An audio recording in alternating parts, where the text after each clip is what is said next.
Quartiere Stadio, l'acqua alta si è ritirata, ora dopo ora lentamente si torna alla normalità.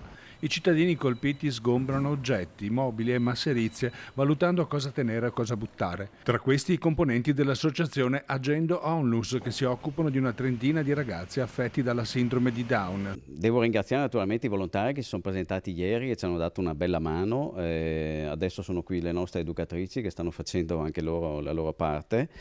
Però è chiaro che facciamo appello a tutte le istituzioni, enti di solidarietà che magari ci aiutano, ecco, ci aiutino a ripartire.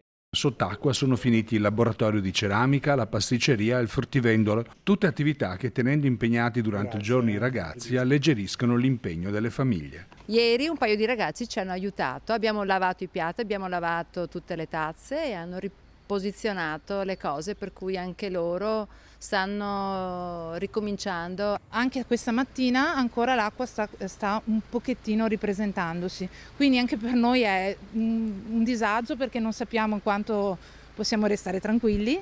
Abbiamo fatto tutte le pulizie del caso, ma tantissime cose sono andate buttate, tante.